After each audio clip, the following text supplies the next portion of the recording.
কেমন হয় বলুন তো যদি হাত বাড়ালেই কাঞ্চনজঙ্ঘাকে ছোঁয়া যায়। দেখে মনে হয় যেন আরেকটু গেলেই কাঞ্চনজঙ্ঘার পাদদেশে পৌঁছে যাওয়া যাবে। যদি সত্যিই মন থেকে চাওয়া হয় তাহলে নিশ্চয়ই তা পাওয়া যায়। উচ্চতার শিখরে নির্ভেজাল দেওয়াল তুলে আমাদের মাতৃভূমিকে রক্ষা করে চলেছে উত্তরের হিমালয় পর্বতমালা।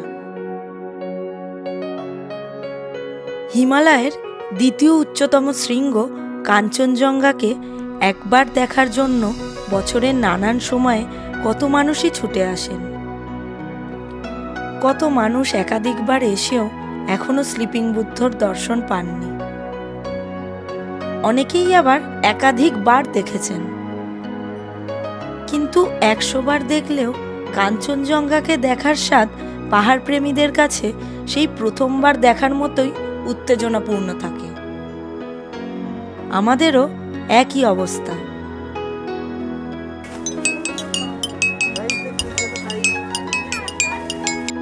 অনেক তো হলো পাহাড়ি অফবিট গ্রাম।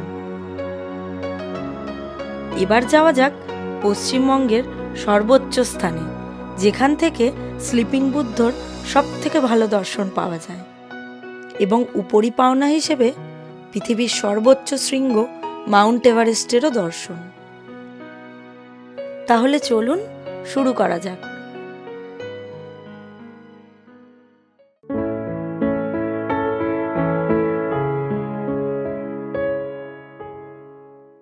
এখন রয়েছি হাওড়া স্টেশনের 9 নম্বর প্ল্যাটফর্মে। এখন বাজে ঠিক 6:28। আমাদের ট্রেন হচ্ছে 15959 কামরূপ এক্সপ্রেস, যা ছেড়ে যাবে 6:30 হাওড়া 9 নম্বর প্ল্যাটফর্ম থেকে এবং এনজেপি পৌঁছাবে ভোর 5:30টায়। একদম নিজের নির্ধারিত সময় হাওড়া স্টেশন থেকে ঠিক 6:30 আমাদের ট্রেন ছাড়লো।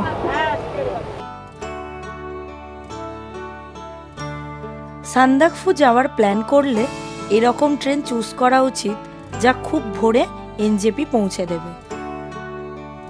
আমরা কামরূপ এক্সপ্রেসে এই জন্যই যাত্রা করছি যাতে খুব সকালে আমরা এনজেপি পৌঁছে যেতে পারি।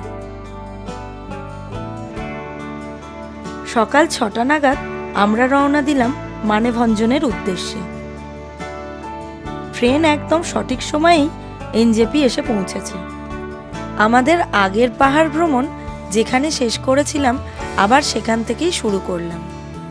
সেই শুকনা ফরেস্টের মধ্যে দিয়েই যাওয়া শুরু করলাম। গতবার এই রাস্তা দিয়েই ফিরেছিলাম।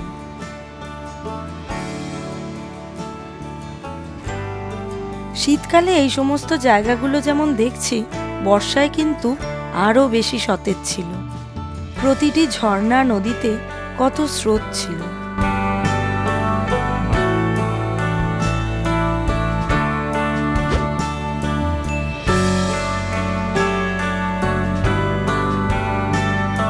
চারিদিক আরো বেশি সবুজ ছিল, একদম গাঢ় সবুজ।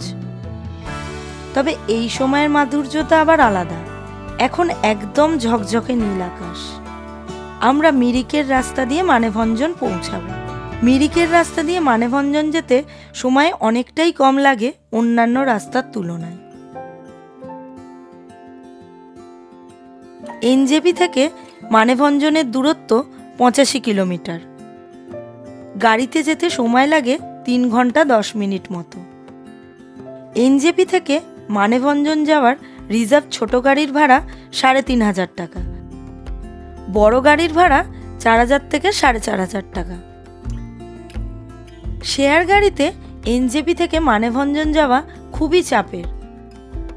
শিলিগুড়ি বাস টার্মিনাল থেকে মানেভঞ্জন যাওয়ার শেয়ার গাড়ি পাওয়া যায়, কিন্তু সংখ্যায় খুব কম। সেক্ষেত্রে শেয়ার গাড়িতে যেতে চাইলে এনজেপি থেকে প্রথমে সুকিয়াপোখরি আসতে হবে, তারপর সুকিয়াপোখরি থেকে মানেভঞ্জন, অথবা এনজেপি থেকে প্রথমে ঘুম আসতে হবে, ঘুম থেকে মানেভঞ্জন, কিংবা ঘুম থেকে সুকিয়াপোখরি শেয়ার গাড়িতে, আবার সুকিয়াপোখরি থেকে শেয়ার গাড়িতে মানেভঞ্জন। আমাদের এনজেপি থেকে পিক আপ করে মানেভঞ্জন পৌঁছে দিয়েছে সঙ্গমজি। সঙ্গমজির কন্ট্যাক্ট নাম্বার দিয়ে দিলাম। কিন্তু আমরা আমাদের ট্রিপ কমপ্লিট করে এনজেপি ফিরেছি যখন, তখন আমাদের এনজেপি ড্রপ করে দিয়ে গেছে যোগেশ ভাই। যোগেশ ভাই সত্যিই খুব ভালো মানুষ। কথাবার্তা, ব্যবহার, গাইড করে দেওয়া সব দিক থেকেই উনি খুবই ভালো।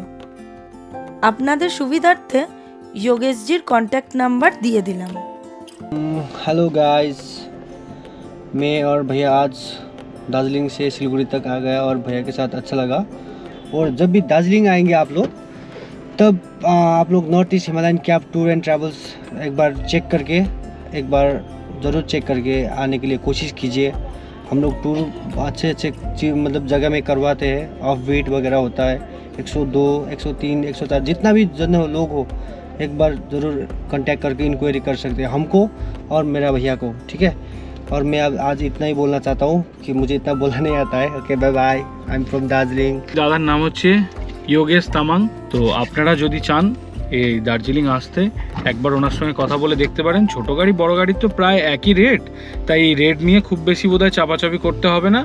তবে যেহেতু আমরা চাই যে একটা ভালো ড্রাইভার হোক, যে ভদ্র ব্যবহার করবে, যেমন আপনি বলবেন কোথাও দাঁড়াতে, এখানে ছবি তুলবো বা এটা এখানে দাঁড়াবো, সেই ধরনের দিক থেকে একদম নিশ্চিন্তে থাকতে পারেন, অসুবিধা নেই।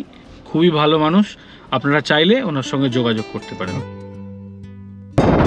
নভেম্বরের পাহাড়ের আর একটা চমক এই যে চেরি গাছ। অনেক সবুজের মাঝে একটু গোলাপি রঙের বাহার, তা যে কত সুন্দর, কত মধুর, সেটা এই সময় না এলে জানা যায় না। এই রাস্তাটা দিয়ে যাওয়ার একটা মজা আছে, কি বলুন তো? এই রাস্তাটা ইন্ডিয়া, কিন্তু রাস্তার বাঁ দিকটা নেপাল। এখান থেকে একটু গেলেই পশুপতি ফটক। এটা হচ্ছে পশুপতি ফটক। এখন এসে পৌঁছে গেছি সীমানাতে। এই হচ্ছে সীমানা মার্কেট, আর আমরা যাব ওইখানে মানেভঞ্জন। তারপর ওখান থেকে গাড়ি নিয়ে আরও উঁচুতে এরকমভাবে। আমরা যেহেতু সান্দাকফু যাচ্ছি, খুব ঠান্ডা ওখানে, সেই জন্য একটু হ্যান্ড গ্লাভস কিনতে হবে। তো আমরা ঠিক করেছিলাম যে হ্যান্ড গ্লাভস আমরা এখান থেকেই কিনবো। তো সেই জন্য এখন সীমানাতে দাঁড়িয়েছি এখানে হ্যান্ড গ্লাভস কেনার জন্য। এই যে হ্যান্ড গ্লাভস দেখা হচ্ছে।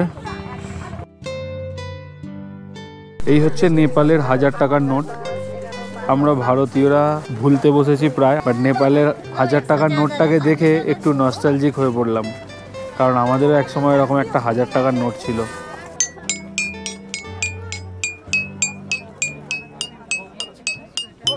এই দোকান থেকে ওই দিদি আমাদেরকে এটা গিফট করেছে, 10 টাকা নেপালি নোট।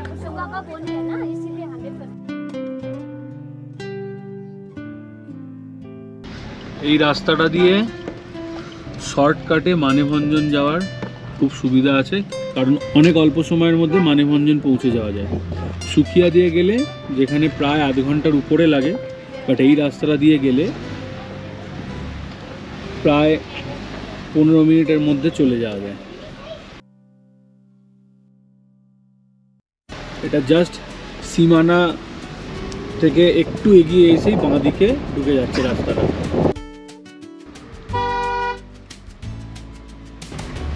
কিন্তু রাস্তাটা একটু খাড়াই রাস্তা আছে আর কি।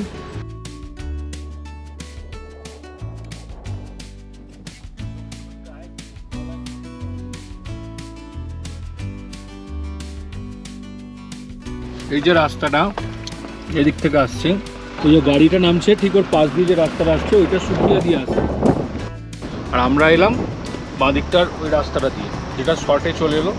একদম মানে 10 মিনিটও লাগলো না, আমরা মানেভঞ্জনের কাছে ঢুকে গেলাম।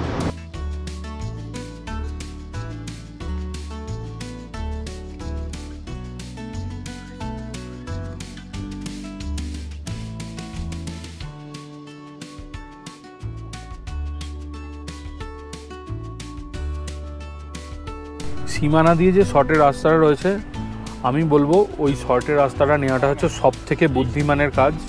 মানেভঞ্জন আসতে গেলে যেহেতু আমরা মিরিক হয়ে আসি, আমরা যে রাস্তাটা দিয়ে এলাম, এই রাস্তাটা দিয়ে এলে সীমানা দিয়ে একদম মানে খুব তাড়াতাড়ি চলে আসা যাবে। 10 মিনিটও লাগেনি, আমরা পৌঁছে গেছি মানেভঞ্জনে। এই যে মানেভঞ্জন, আর এইখানে হচ্ছে গাড়ি স্ট্যান্ড এসে গেছে। হ্যাঁ, তো এখানে গিয়ে আগে গাড়ির বুকিংয়ের জন্য যে পেপার ওয়ার্ক আছে সেটা করে নিই। আগে ফুল ডিটেলসে কী কী করতে হবে না করতে হবে সমস্তটা বলছি।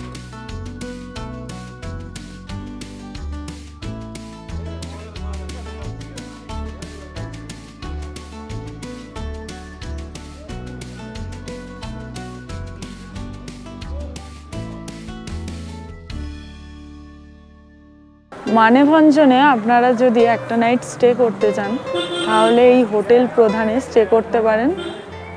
যদি দেরি করে আসেন বা সকাল সকালই একদম সান্দাকফুর উদ্দেশ্যে রওনা দিতে চান তাহলে একদিন যদি এই মানেভঞ্জনে থেকে যেতে চান তাহলে এই হোটেল প্রধানে থাকতে পারেন। একদম যে কাউন্টারটা থেকে গাড়ি বুক করে সেই কাউন্টারটার পাশেরই এই হোটেল প্রধান। মানেভঞ্জন থেকে সান্দাকফু, ধোত্রে, গুড্ডুম, ফালুট, রিম্বিক সমস্ত জায়গায় যাওয়ার রুট ম্যাপ।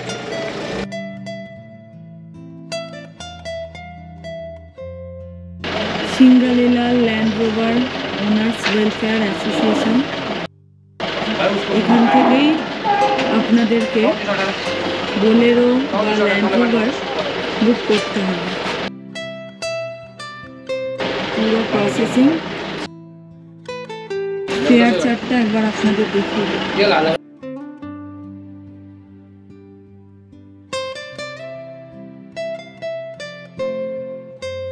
এই হচ্ছে ফুল ডিটেলস।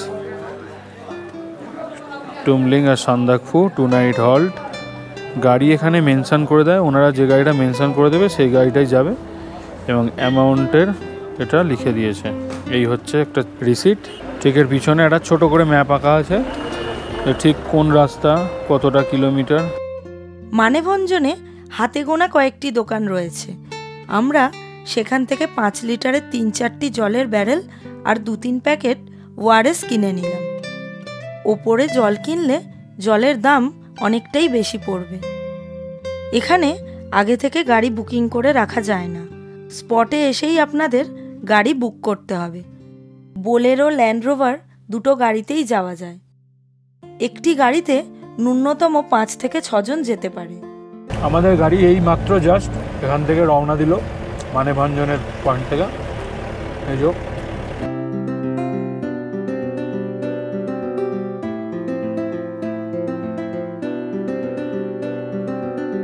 আমরা এই যে যাত্রা শুরু করেছি, আমাদের সফর সঙ্গেই প্রবীণ ছেত্রী ভাই রয়েছে আমাদের সঙ্গে।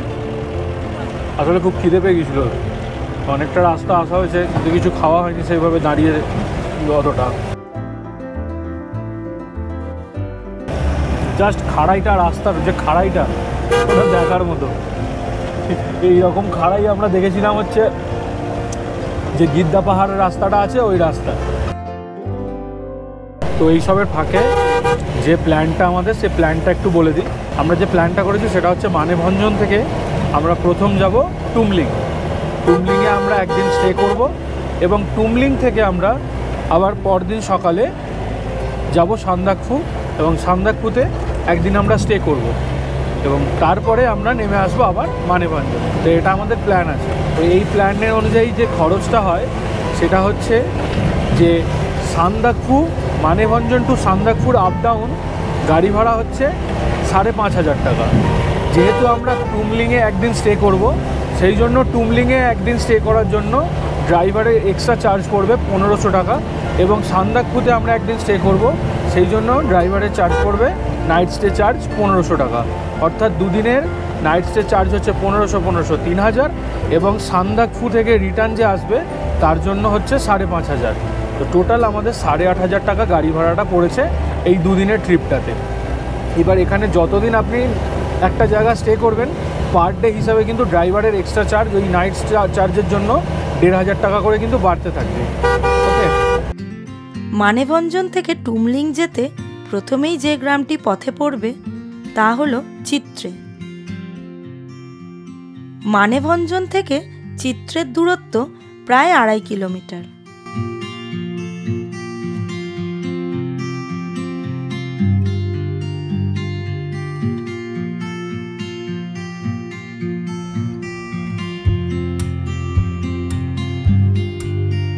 দেখলেই বুঝতে পারবেন খুব ছোট্ট একটা গ্রাম।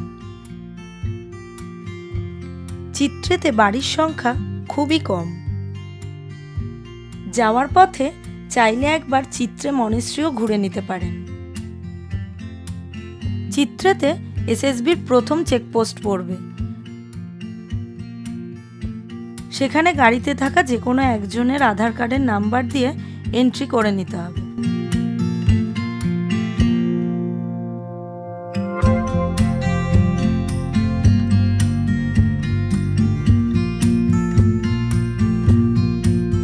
যে ধরনের রোডে যাচ্ছি আর আমাদের ড্রাইভার ভাই যে দক্ষতার সঙ্গে এই রকম রোডেও যেরকমভাবে গাড়ি চালাচ্ছে, এটা একটা মানে বিশাল অ্যাডভেঞ্চার ছাড়া আর কিছু না। কারণ রাস্তা এতটাই মানে খাড়াই এবং চারিদিকে আর কি জিগজ্যাগ মতো। তারপরে ওনার বয়স, হ্যাঁ আমার থেকেও ছোটো হয়তো হিসেবে বয়সে, তারপরেও এইরকম গাড়ি চালাচ্ছে একবারে দক্ষ হাতে। এখন ওয়েদারটা একটু মেঘলা করে রয়েছে, জানি না কি হতে চলেছে আগে, তবে প্রার্থনা এটুকুই যেন খুব ভালোভাবে দর্শনটা পাই ওনার।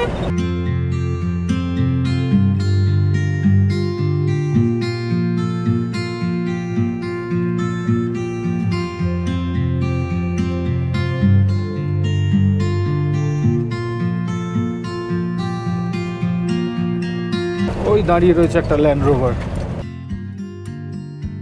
চিত্রের পরেই পড়বে লামেধুরা।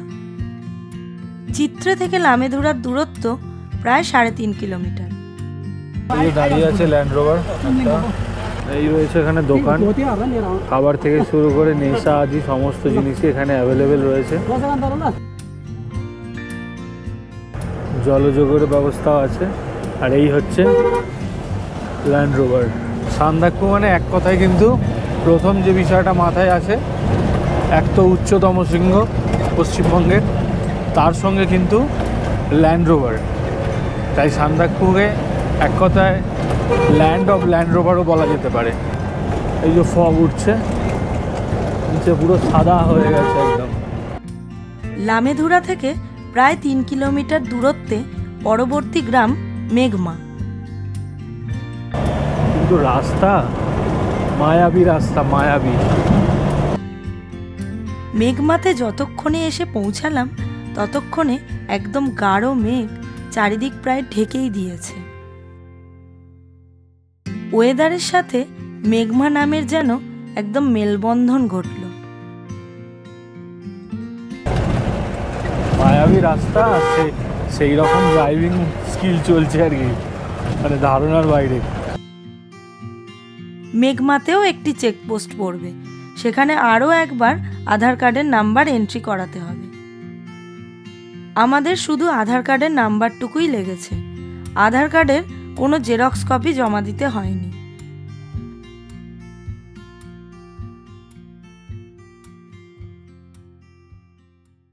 মেঘমার পরবর্তী গ্রাম টংলু।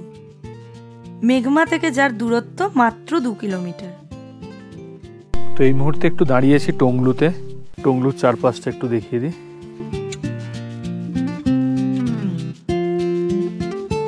এইটা যতদূর সম্ভবত একটা হোমস্টে।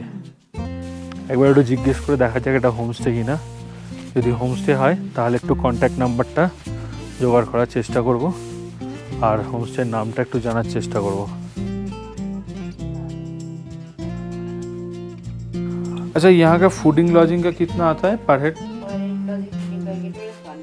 1200। अच्छा, उसमें ब्रेकफास्ट लंच और सब मतलब इंक्लूडेड, सब इंक्लूडेड।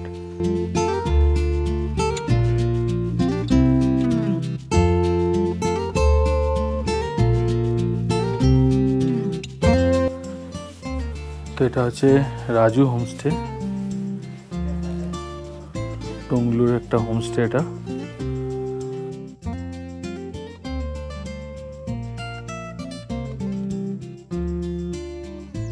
টংলু থেকে এখন বেরোলাম টুমলিং আর একটুখানি রাস্তা, অল্পই সময় লাগবে, 2-5 মিনিট মতো লাগবে, আমরা টুমলিং পৌঁছে যাব। আর যদি বেলা বাড়ার সাথে সাথে ওয়েদারটা কেটে যায় তাহলে ভগবানের কাছে ধন্যবাদ অশেষ। সামনে এখানেও রয়েছে একটা হোমস্টে, চিরিং হোমস্টে। তো এটা চিরিং হোমস্টে। সিঙ্গালীলা আচ্ছা, ন্যাশনাল পার্ক। তো এই ডান দিকে এটা হচ্ছে সিঙ্গালীলা ন্যাশনাল পার্ক।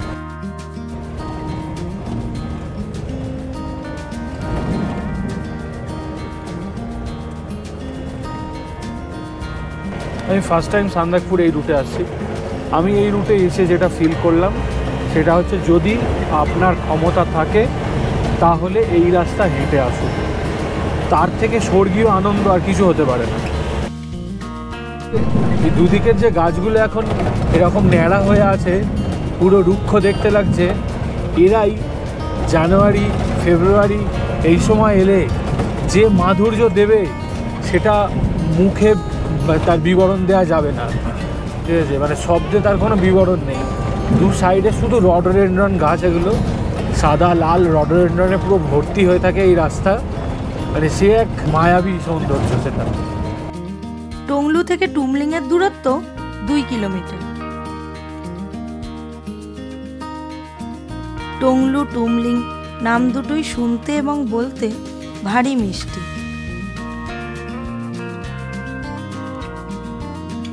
আসছে টুমলিং আর আমাদের শিখর লজ, যেখানে আমরা আজকে রাত্রে স্টে করব। জাস্ট ভ্যালিটা অসাধারণ লাগছে দেখতে।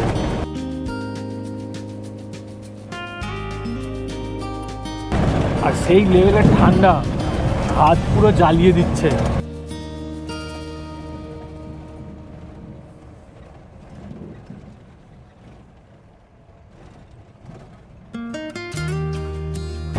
ওই দূরে দেখা যাচ্ছে আমাদের শিখর লজ, আর রাস্তা সেই রাস্তা।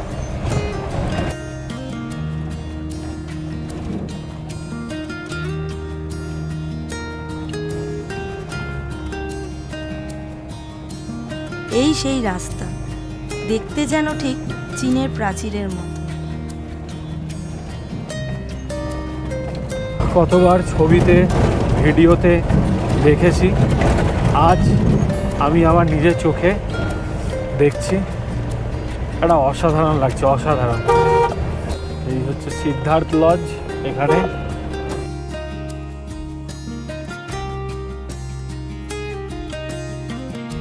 এই হচ্ছে সামনে একটা সিদ্ধার্থ লজ, আর ঠিক এর পিছন দিকে নিচে শিখর লজ চলে যাবে।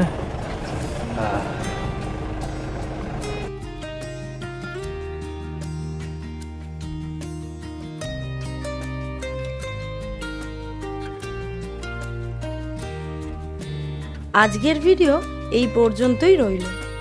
পরবর্তী পর্বে টুমলিং গ্রামের সমস্ত বর্ণনা এবং টুমলিং থেকে সান্দাকফু যাওয়ার সমস্ত তথ্য দেওয়া থাকবে। দেখা হচ্ছে খুব শীঘ্রই।